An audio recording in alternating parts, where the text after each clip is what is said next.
Hello, everyone. Welcome back to Unmuted, where I have a very special guest. I'm very excited to introduce. He's already been on before, but I'm happy to have him back for in more depth conversation on the issues of human trafficking. Of course, I'm here with Member of Parliament for Peace River Westlock, Mr. Arnold Viersen. Oh, thank you for having me on here, Brett. This is great to be back. And Yeah. the human trafficking issue is continues to be a challenge here in Canada. In fact, just on my drive in this morning, there was a big case in Edmonton that just broke.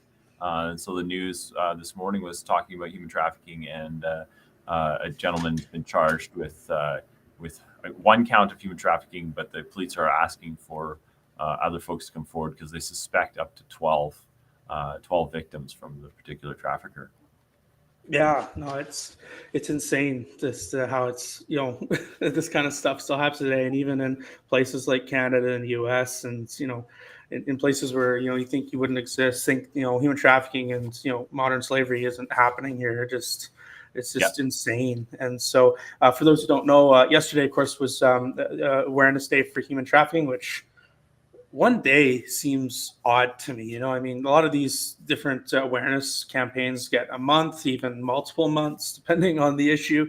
And I know for me, it's as of course myself with ALS, I'm frustrated. It's just 1 month myself, but I mean, one day, especially for stuff, like this is just insane. Like, you think we should be pushing for, like, well, it should be a year wide thing. Personally, I think, I'm sure you would agree, but I mean, one day, does that just seems almost like it just almost feels like it needs to be longer, don't you think? On this Yeah. issue. So I'm happy to have the day. It definitely focuses the mind. I think the uh, having a particular day allows us to shoot for that for the year kind of thing. A month will be fine, and we'll pick a different month, and we'll do it a month maybe later on. So yeah, but yeah, I should just maybe introduce myself a little bit there, Brett. I'm Arnold Viersen, the member of Parliament for Peace River Westlock, Northern Alberta riding. Represent the sixth province of Alberta. I was elected back in 2015. I'm the father to five children and a husband to my wife Melissa. And the fight against human trafficking has been definitely part like quite a time consuming exercise as my time as a member of parliament. So, like I said, I was elected back in 2015. And in 2017, I was one of the co-founders of the all-party parliamentary group to end human trafficking and modern-day slavery. So that was definitely one of the things that I worked on and have worked on. I always say um, human trafficking is happening in 10 minutes or 10 blocks of where you live, and that is a reality right here in Canada, but it's also reality in northern Alberta as well. So uh, that's that's the challenge that we have. A number of years back, up in high level Alberta, we had a pretty major human trafficking case break as well. And my first kind of uh, interaction with a particular case was a girl who had been trafficked into Fort McMurray from Ontario, was murdered uh, in Calgary, along with her 3-year-old daughter at the time. And so that was kind of my first interactions with the whole idea of human trafficking and modern day slavery. And so uh, that was an organization called the North Preston's Finest, which is a human trafficking organization out of Nova Scotia, actually. And they had so the guy that murdered the lady, he was picked up at the American border in southern Alberta at that time. So that was my kind of like eye-opening experience of like, oh man, this is happening right here. Uh, Yeah, no, it's kind of funny. I was talking about this earlier this week. It's interesting, the issues we just kind of, especially I think us being in a first world country, that we, I guess, willing ignorance to the issues that are at our doorstep. Unless it comes across our path or it affects us in a personal way, we just seem to just let it kind of fly by our heads. And it blew my mind when looking at the numbers, when I was talking with a few people when I was in university about human trafficking, and then of course when we first met in Ottawa, went over the numbers with you. It was crazy, and I just thought, you just kind of in the back of your mind saying, oh, Canada, U.S., England, all these first world countries, can't be happening. This is clearly, it's happening. It's somewhere out on the boonies, out somewhere in in third world places where they're a bit, not as the same level as we are, right? So it's crazy to imagine that not only is it happening here, but it seems to be a growing problem. I read an article somewhere in LA where a bunch of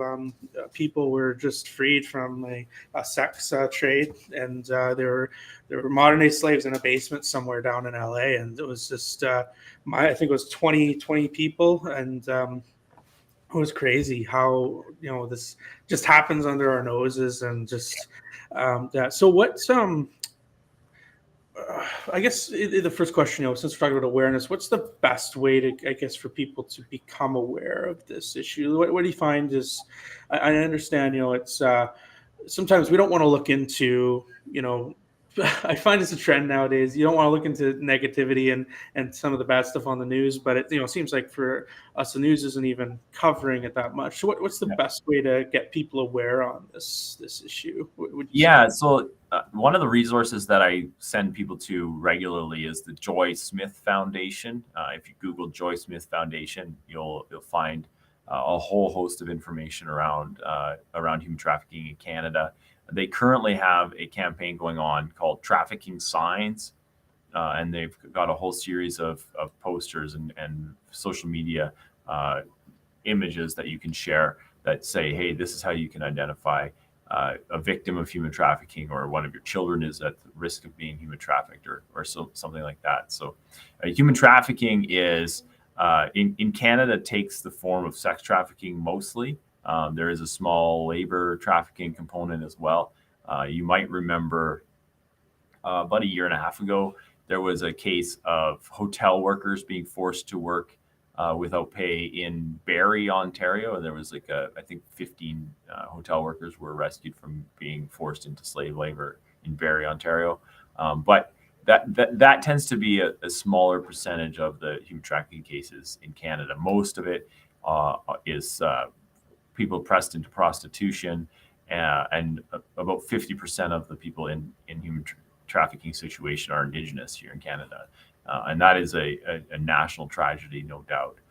So that's been my fight for the last number of years, is to try to get that awareness out there that, hey, this is a problem. The laws in Canada are actually pretty good on this stuff. So we have a bill that was passed in 2013 called PSEPA. It's the Protection of Exploited Persons and Communities Act. And it really put in place the framework to ensure that those that are caught up in prostitution are seen as the victims, not as the criminals. And it gave the police the tools to be able to rescue these folks from their situation, and also charge people that are purchasing sex in Canada. And that's really where we need to go, is to end the demand, because a human trafficking victim is very valuable to their trafficker. They average about $300,000 per year per victim, and many traffickers have multiple victims, like the one I mentioned right off the top here in Canada, here in Edmonton. They've laid charges against a trafficker in Edmonton, and they figure he might have up to 12 victims, right? So you do the math on that. $300,000 times 10 is as easy as $3 million per year. That's the kind of revenue that they can get off that. Now, if people didn't buy sex in this country, the demand for that, the demand for sex trafficking would go down, and traffickers wouldn't traffic because there wouldn't be the money in it. But there is definitely a big challenge in Canada around it, because there is a demand for this. Traffickers will traffic weapons, they'll traffic drugs, they'll traffic prostitution, human trafficking, because it makes money. And so if we can eliminate the demand for it, that's what we really need to do. And that's what the PSEPA bill attempts to do, no doubt. Yeah, so it's actually kind of going into the next segment I want to go into, because you talk about, of course, the sex work is hugely the reason we have, especially here in Canada. So I know we talked about this last time, and I really want to get deeper to this, about the issue of pornography, because if I'm not mistaken, that also is a huge driver of the sex trafficking trade, is it not?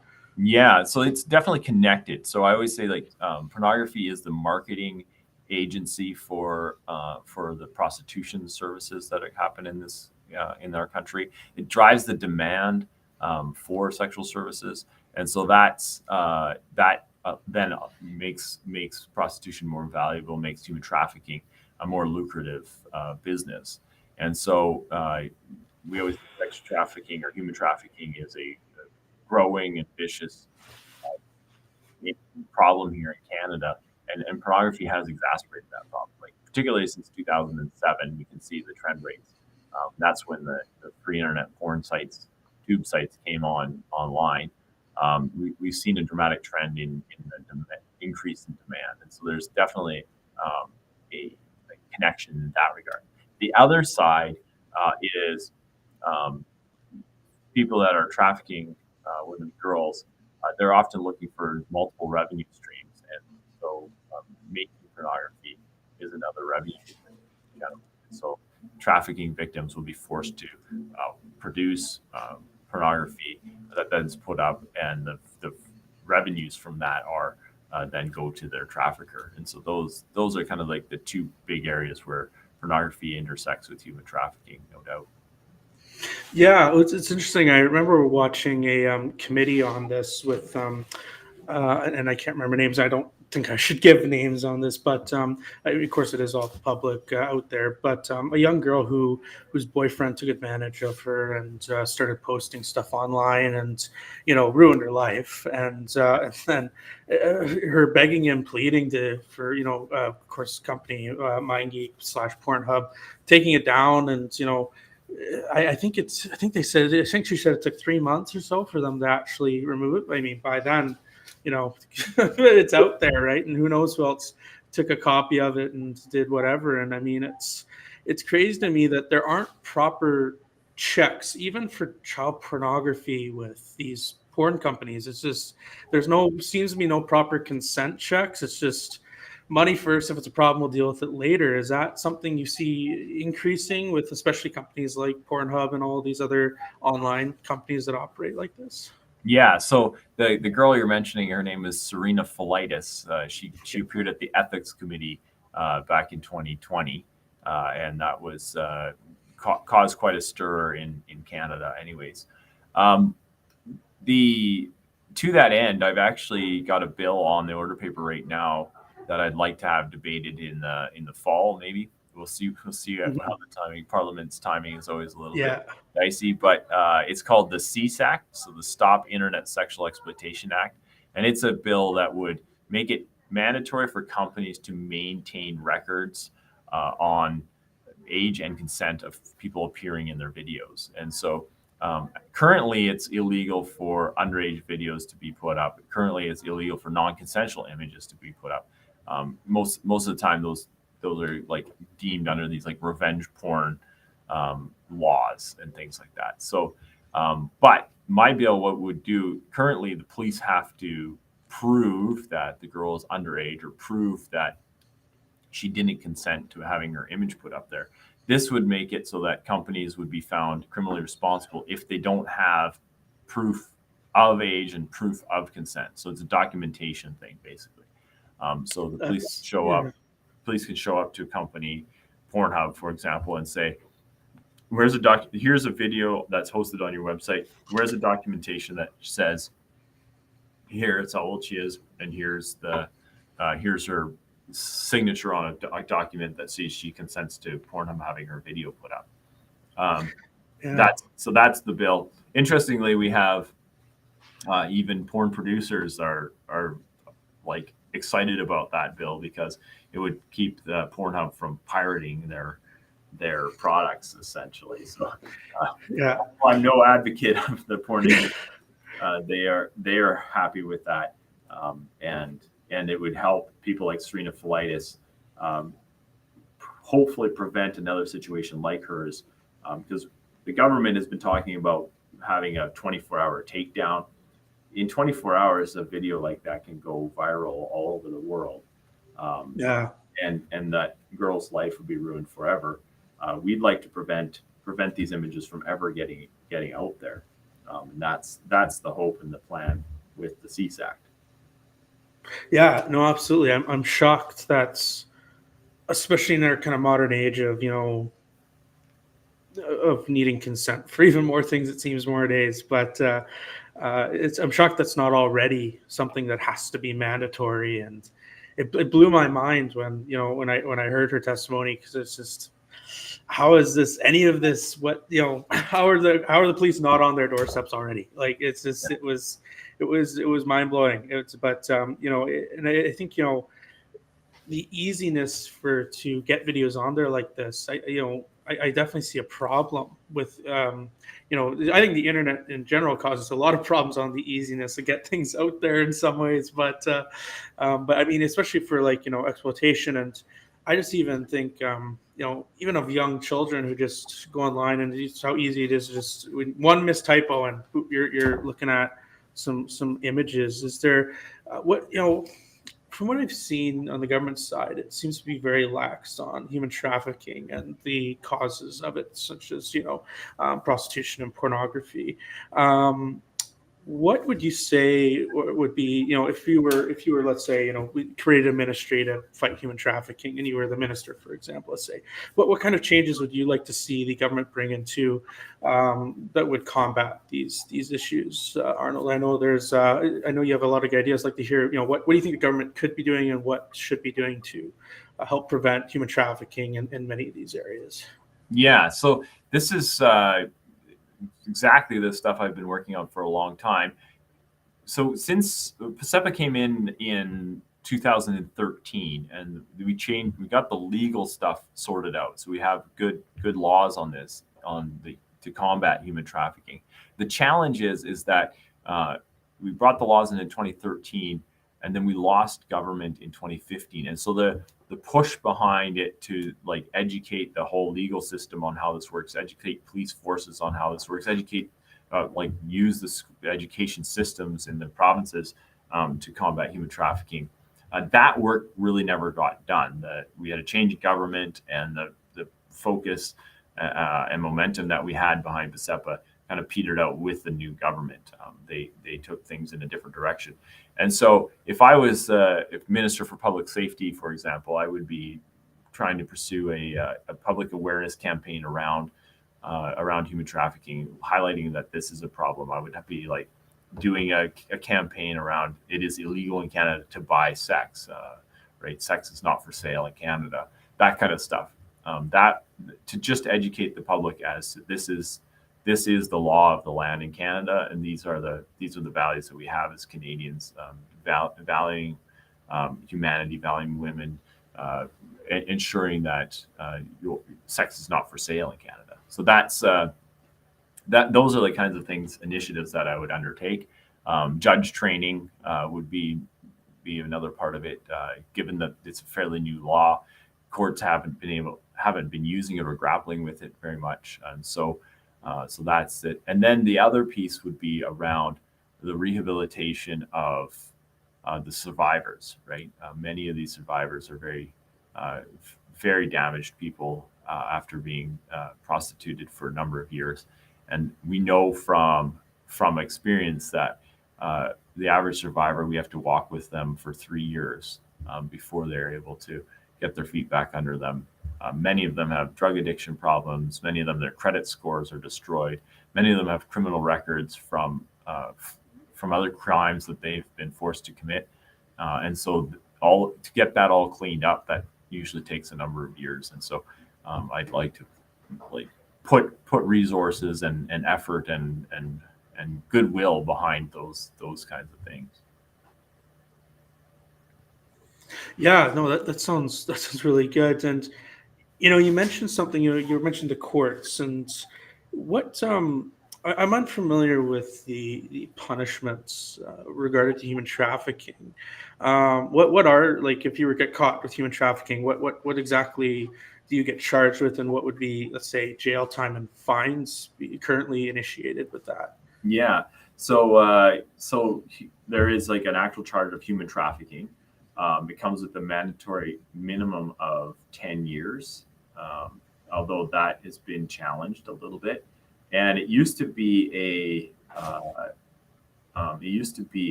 consecutive sentencing. So if you had 12 victims, you had to serve those sentences consecutively. The Liberals have just removed that C-75. They removed that consecutive sentencing piece to make it so that they don't have to serve them consecutively. So regardless of how many victims you have, you're gonna serve them concurrently. The other thing that they have done is they've made it so that they become like hybrid offenses, and so human trafficking of if you're charged and sentenced with human trafficking, you can serve your sentence at home under house arrest, which is bonkers because many human traffickers run their operation from their home. They don't need to leave their home to run their operation. Um, that is a crazy thing for sure. The other piece is just around bail reform. Been trying to get bail reform to happen on human trafficking, so that if you're charged with human trafficking, there's like a reverse onus. You have to make the case that you're not going to reoffend to get bail, rather than bail being granted as like for most things you're kind of guaranteed bail unless the Crown can prove that you shouldn't get bail. There's a couple of instances where it's reverse onus, where you have to prove that you should get bail, and we'd really like. I've been working and advocating to ensure that human traffickers don't get bail until or unless they prove that they aren't likely to reoffend and that they should get bail. That's just so crazy. Jail from home. I mean, uh, I mean, essentially, that's not really a punishment. I mean, we seem this to be a current recurring thing from the current government that we just we want to be soft on the actual punishments of crime, and and I think many people forget that that makes victims suffer even more. I mean, they usually have to come out for these hearings and testify on things, and it's not easy. And I found it's crazy how it almost seems that people commit crimes almost have more rights than the people who have been victims of these crimes. Yeah, it's interesting. The other thing is just around like the numbers, right? So Mm. City of Vancouver has come out with a bunch of numbers. 49 individuals were responsible for 1,100 police interactions, right? Yeah. Like it's that's the most frustrating piece around the Liberals' soft on crime approach is that there's a limited number of people that interact with the justice system, and it's just a revolving door, and we end up dealing with the same people over and over and over again rather than dealing with the problem. But in some of it, like many of the times, incarceration is what's required, and for an extended period of time, if we're going to have any chance of rehabilitating these people. Yeah. Yeah, no, that's absolutely crazy just to hear, especially on the bail process. And for me, I look back to the consecutive, and you could ruin 100 people's lives. You should, I mean, miss my personal, but you should pay for each one of those lives you ruin. Not, it's kind of incentivizes, protects people. And even though I trafficked 100 people, I'm only paying for 10 years, and to me, it seems a bit harsh. I mean, it even seems like the government wants to even lay back on that 10 years when, I mean, I don't know. For me, it should be a life sentence because you ruin a life. It should cost you yours. I don't. That's just I don't know, my 2 cents. I don't know if you have any thoughts on but that's how I think on these kind of crimes is, I mean, if you take a life, you should have to serve a life of your own in prison. That's it's it seems, to my opinion, that seems the fair way of handling things, and it's just crazy how light we are on these kind of issues, and to Well, me, how light the liberals are.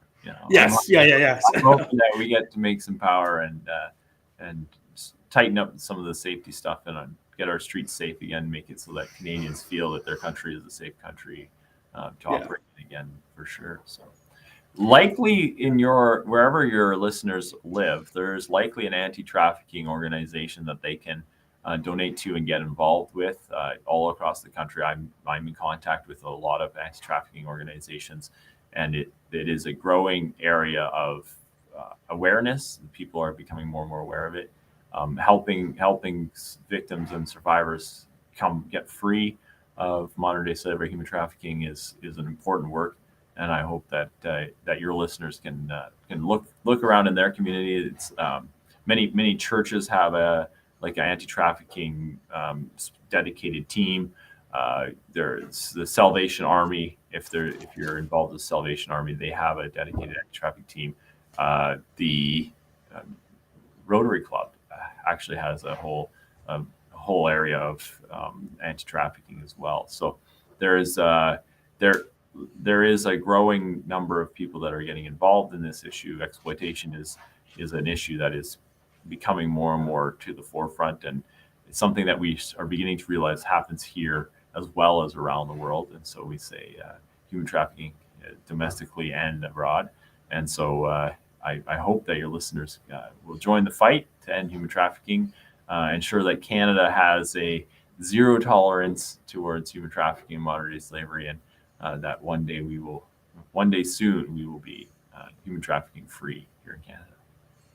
Yeah, absolutely. As I say, awareness is usually the first step on getting people's attention. So, it's great to have people like you in the House, Arnold, that are, fighting for these issues, because, we can't, even though it'd be great if we could just flip a switch and end all these issues. It's just, it takes people like yourself to go into the government and change it through legislation, or hopefully if the government can switch it quickly through through quicker means than just sitting and voting on it. But we may have to wait for a new government for that.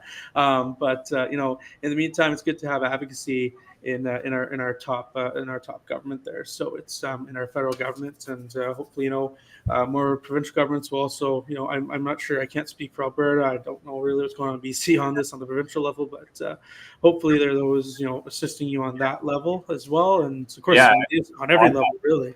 On that note, the Ontario government has put $300 million behind a fight against human trafficking.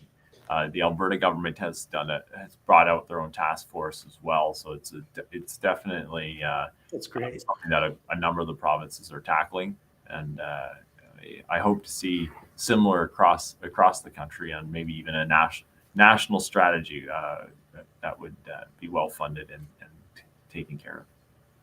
Yeah, well, thanks so much. We'll have to have you back when your bill goes through, hopefully this fall, and we'll have to talk about that, and definitely go over more about on the pornography side, and definitely a subject on pornography in general I want to get into, because it's just something it just needs to be talked about more on more of the harms than it does, and I'd love to have you back on those kind of discussions for sure. But so everyone knows, yesterday was Human Trafficking Awareness Day, but of course, for this podcast, every issue that's an everyday issue, and many such like ALS and mental health are the things we want to make aware every day, not just one day of the year or 1 month of the year. It's these are everyday things we want to bring to light, which is why I brought this platform to begin with. And so, thank you, Arnold, for all the work you do on human trafficking, as well as of course, Arnold's on Team End ALS as well, helping us fight, bring awareness to the battle of ALS. And so I just want to thank you. And Arnold, where can people find you? Where can they look up for your fights and all that, and where to go to for the human trafficking side? Yeah, just Google me on Arnold Viersen, MP, and you should be able to find my website and the work that I do in Parliament. Excellent. Yeah, for sure. I highly recommend checking out his stuff and his videos. As we mentioned, especially his work on committee, they do good stuff, and he's getting stuff done that unfortunately we're not seeing from the current government. So thank you, Arnold. And again, I want to have you back to talk about that bill. It'll be good to talk about, and the issues I think furthering on pornography, which I think need to be also discussed in the future. So thank you so much. All right. Thanks for having me, Brett. Thanks. And make sure that you keep sharing these videos, following along, and subscribe. Of course, these videos are available on Facebook and YouTube. We have great guests like Arnold coming in all the time. And of course, make sure to give your suggestions for the megaphone panel that we'll probably be introducing next week. With the first panel, guests are still not confirmed, but we will get a few people to talk about some very important issues. So thanks, everyone. And let's make sure to unmute.